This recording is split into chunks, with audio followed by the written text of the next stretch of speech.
Warning.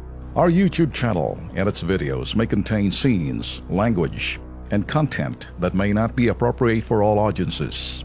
These videos include surveillance footage, undercover pursuit of suspects, actual police and rescue operations, and fearless confrontations.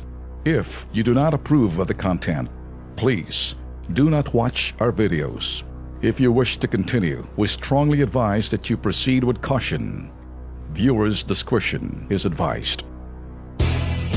We're trying to make an analogy, paghahalintulad lang ho. Alam niyo, boss, nagpadala ho ng congratulations na message si Digong. And so, nang manalo ho si Trump, siya ho'y conciliatory at alam niyo kasi, pag nanalo ka na, nagbago ng lahat. Ganun pa rin ho yung mga liberal press in the US hitting Trump saying this, you can this, our stock market went down, blah, blah, blah, blah, blah, blah. Come on. That's a loser's attitude. You can't do it that way. Although, dalawang klaseng mga ano lang naman doon eh. Either you're a liberal press or a conservative press. A fax ho kasi conservative ho sila eh. ABC, NBC, CNN, CBS. They're all the same. Si Trump at si Duterte, they both like si Putin ng Russia. Si Clinton was saying, Putin is this. Anak ng pu. Okay. Well, anyway, let's get it there. Kaya lang ho natin sinasabi. But you know what? Nakita nyo, galit na galit ho si President Duterte kay Obama. At lalo nagalit siya, lalong napika nung nagsalita ho yung ambassador si Goldberg. And Goldberg, okay, na trying to make up. And what they say, a rape joke. Sa rape joke, they didn't understand yung joke ni Duterte and they took it to mean a serious, talagang way low down yan. Pero ganun din si Trump.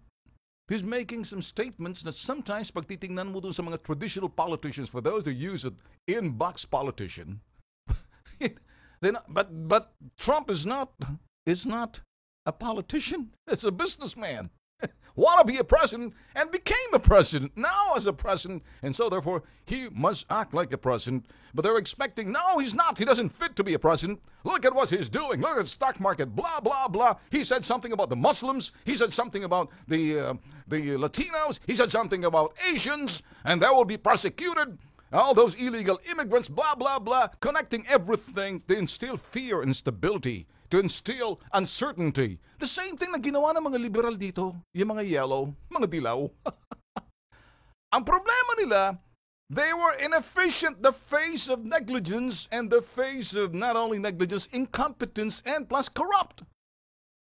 Do you know, ganun din ang battle cry ho ni Trump sa US?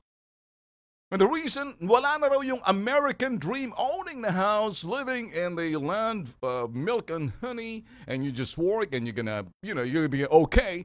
But then sinasabi ho ni Trump, the reason why, it's no longer that America's American dream because of the corrupt politicians. And so nakita nyo ho, again, battle cry ho ni Trump, we're gonna make America great again. Anong sinabi ni Digong? Nauna pa si Digong kay Trump. Change! So may similarity yung dalawa. Ayaw nila kay Trump. Si Trump kasi at si Duterte, it's all in one. And so si Obama is saying, you're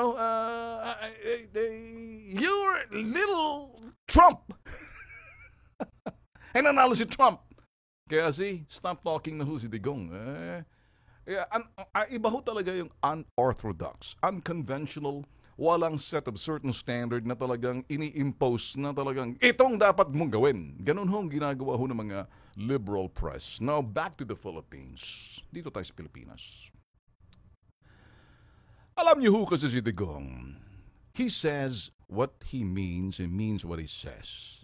He says it, he means it, and he means what he says.